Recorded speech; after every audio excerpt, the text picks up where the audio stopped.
Olá, galerinha do oitavo ano, tudo bem com vocês?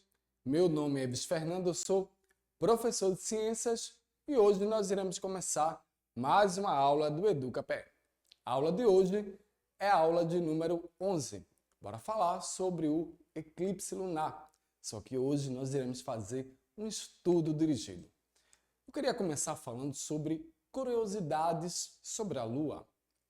A Lua, na realidade, ele é um satélite natural da Terra. Ela não tem brilho próprio. A luz que vemos pela Lua, ou seja, que tem nela, é a do Sol, que é refletida na superfície lunar. Dependendo ali de sua posição no espaço, temos diferentes aspectos que são conhecidos como fases da Lua. Quando apenas a fase da Lua está voltada para o Sol, ela é iluminada. Temos a lua nova.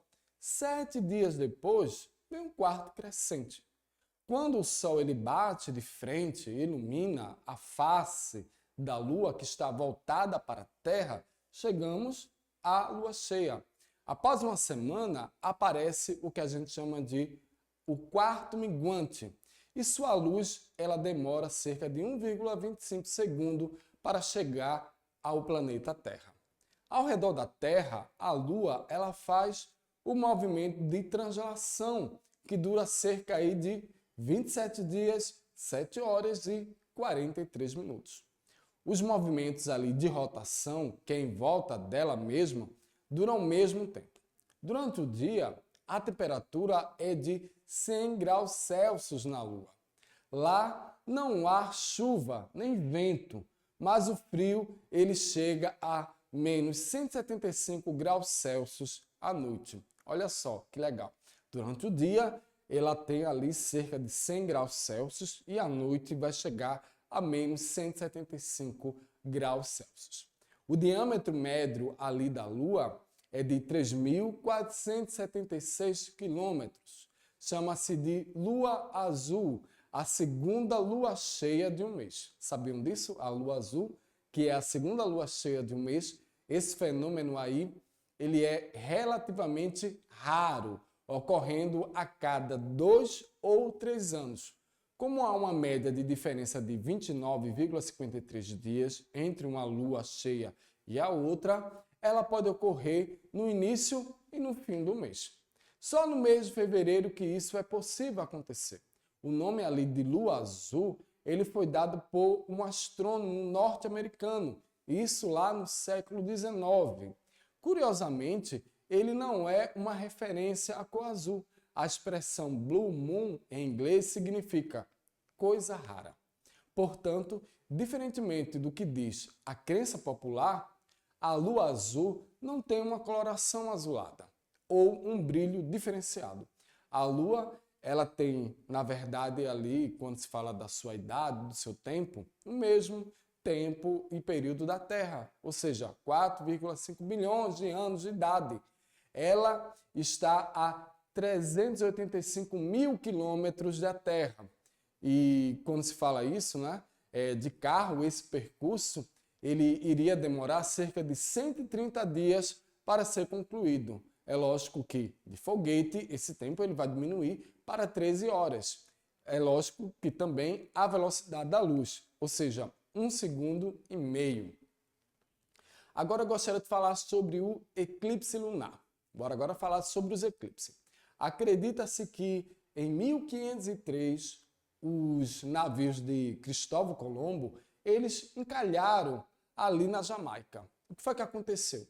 Durante um ano em que os europeus eles esperavam pelo o salvamento, que a gente chama de resgate, os nativos eles foram que garantiram a sua sobrevivência.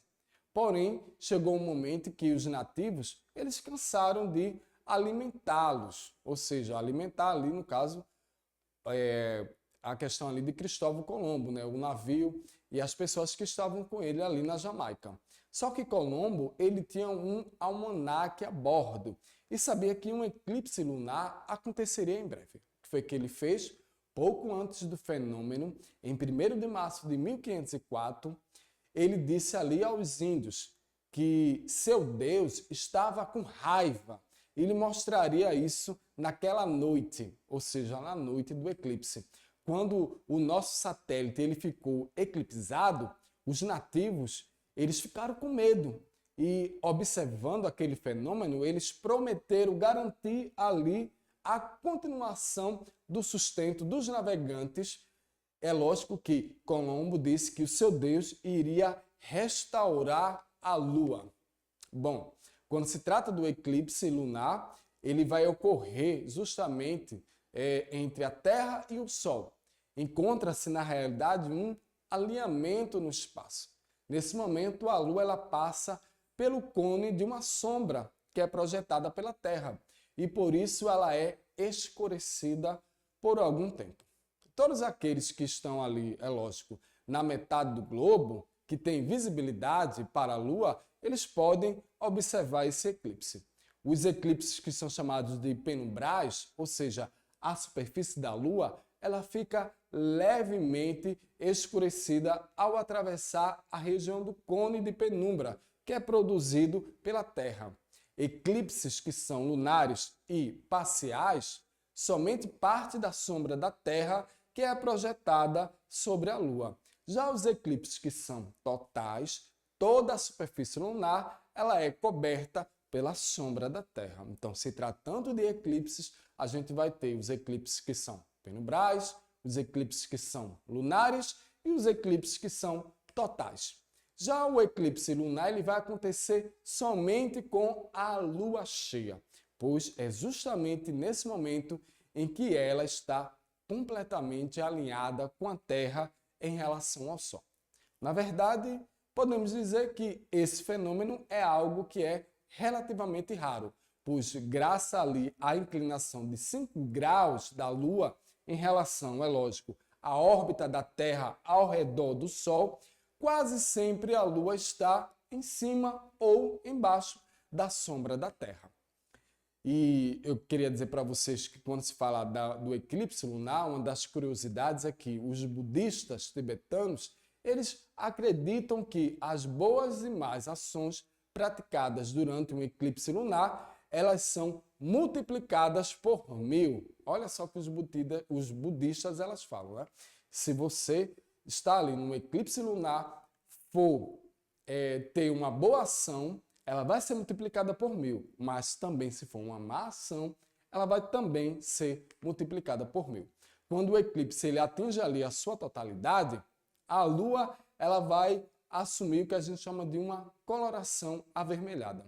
O mesmo fenômeno que torna a Lua avermelhada durante um eclipse é o que faz o nosso céu ser azul durante o dia e alaranjado ali no pôr do sol. O fenômeno que é conhecido ali como a dispersão, né, que explica ali, entre outras coisas, a dispersão da luz do Sol, enquanto ela viaja através da nossa atmosfera, os gases da atmosfera terrestre, o que é que vai acontecer? Eles irão refletir mais o seu componente azul da luz e, por isso, o céu ele vai ser azul durante o dia. Quando o Sol ele está ali próximo ao horizonte, como há muito mais atmosfera nessa direção, a quantidade de luz azul ela vai ser o quê? Dispersada.